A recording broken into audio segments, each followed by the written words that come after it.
रानो ने एक या दो नहीं, पूरे 12 चमकीले सफेद अंडे दिए थे। एक पेड़ की डाल से कालू गोरी कहते हैं, अरे देखो तो सही री बहनों, तमाशा तो देखो। खुद के शरीर में 4 रत्ती मांस नहीं है, ढंग से उड़ना तक आता नहीं, और यहाँ पूरी की पूरी फौज खड़ी करने चली है। 12 अंडे, कोई मजाक है क्या?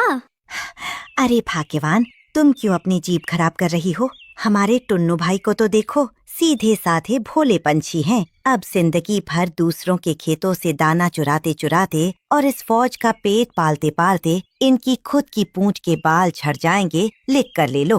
टुन्नू चिड़ा और रानो घर के अंदर खिड़की किनारे बैठे उनकी कड़वी बातें सुन लेते हैं। कालू भाई, गोरी भाभी, आप लोग ऐसा क्यों बोल रहे हैं? ऊपर वाले ने अगर 12 खुशियाँ एक साथ हमारी झोली में डाली है तो उन्हें पालने का हौसला और दाना भी वही देगा।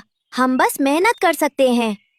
टुन्नू, इनसे बहस मत करो। एक माँ का कलेजा सिर्फ वही समझ सकती है जिसने खुद अंडे सेने का दर्द सहा हो। ये लोग सिर्फ तमाशा देखना जानते हैं, दर्द बांटना नहीं। पड़ोसियों की गॉसिप और तानों की गूंज के बीच रानो की आंखों से टपके आंसू सीधे उसके अंडों पर गिरे। वो नहीं जानती थी कि ये तो बस उस बवंडर की शुरुआत थी जो उसके पूरे परिवार को बिखेरने आ रहा था। दोपहर ढलते ही आसमान का मिजाज बदलने लगा था और ठंडी हवाएं चलने लगी थी। उधर नीम के पेड़ के सबसे घने हिस्से में कालू कौवा और गोरी कौवी एक बेहद खतरनाक और घिनौनी साजिश रच रहे थे। सुनो जी, अगर रानो के ये 12 बच्चे इस पेड़ पर बड़े हो गए तो इस पूरे नीम के पेड़ पर उनका राज हो जाएगा। कल को हमारे बच्चों को बैठने की जगह नहीं मिलेगी। उस बुढ़े काले सांप को इशारा क्यों नहीं करते थे?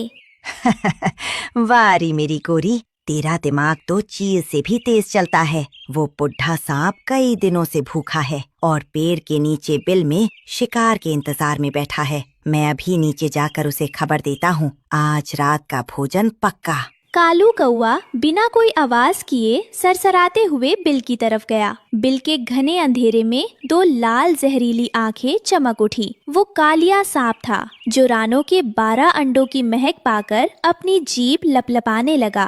कालू, तुमने मुझे बहुत सही खबर दी है।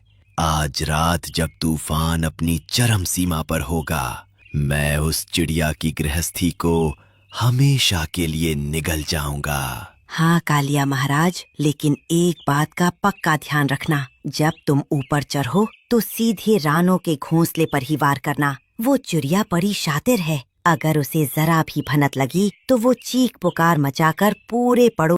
तू भूल रहा है कि मेरा जहर हवा से भी तेज काम करता है। तूफान की गड़गड़ाहट में उस नन्ही चिड़िया की चीख घोंसले से बाहर भी नहीं निकल पाएगी। बस तुम एक काम करना, जब मैं ऊपर आऊं तो तुम और गोरी पेड़ की सबसे ऊंची डाल पर बैठकर नजर रखना कि कोई दूसरा पंछी हमारी दावत में खलल न डाले। अरे आप उसकी चिंता छोड़ो महाराज, मैं और गोरी तो खुद चाहते हैं कि आपका पेट भरे। हम दोनों रात भर जाग कर पहरा देंगे। जैसे ही आधी रात को बिजली कड़केगी, समझ जाना कि मैदान साफ है और 12 अंडों की मलाईदार दावत आपका इंतजार कर रही है। जाइए महाराज, अपने शिकार को दबोच लीजिए। रात के 12 बज चुके थे और आसमान में बादलों का भयंकर तांडव शुरू हो चुका था। बिजली ऐसे कड़क रही थी मानो आसमान फट जाएगा। तभी पड़ोस के अमरूद के पेड़ से भीगती हुई भोली फाख्ता उड़कर रानो के घोंसले में आई। रानो बहन, टुन्नू भाई, भगवान के लिए अभी के अभी ये घोंसला खाली कर दो। कालू और गोरी ने नीचे वाले उस नरभक्षी सांप को तुम्हारे 12 अंडों का पता दे दिया है। वो पेड़ की मुख्य डाल तक पहुंच चुका है। क्या?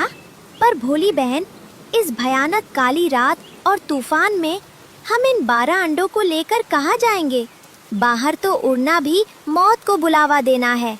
टुन्नू सुनो, डरने से मौत टलती नहीं है। अगर हम यहाँ रुके तो मेरे बच्चे पैदा होने से पहले ही इस दुष्ट सांप का निवाला बन जाएंगे। हमें अपने जान पर खेलकर इन अंडों को बचाना होगा। रानो और टुन्नू ने बिना एक पल गवाए घोंसले के पास पड़े एक बड़े सख्त ढाक के पत्ते में उन 12 अंडों को एक एक करके बहुत सावधानी से लपेटा। रानो ने कपड़े की पोटली को लकड़ी पर बांधा और दोनों ने उस अंधेरे डरावने आसमान में छलांग लगा दी। बारिश की भारी बूंदें रानो के छोटे से बदन पर पत्थरों की तरह लग रही थी। पोटली अंडों के बोझ से भारी हो रहा था और हवा का रुख उनके ठीक सामने से था। तभी अचानक 2 काली परछाइयाँ उनके सामने आ गईं। वे कालू और गोरी थे। कहाँ भागे जा रहे हो टुन्नू भाई? इस सुहाने मौसम में हमारे मेहमान से मिले बिना जाना बहुत बड़ी गुस्ताखी होगी। छोड़ दो इस बोझ को रानो, तुम्हारे बस का नहीं है इन 12 अंडों को बचाना। इन्हें यहीं गिरा दो।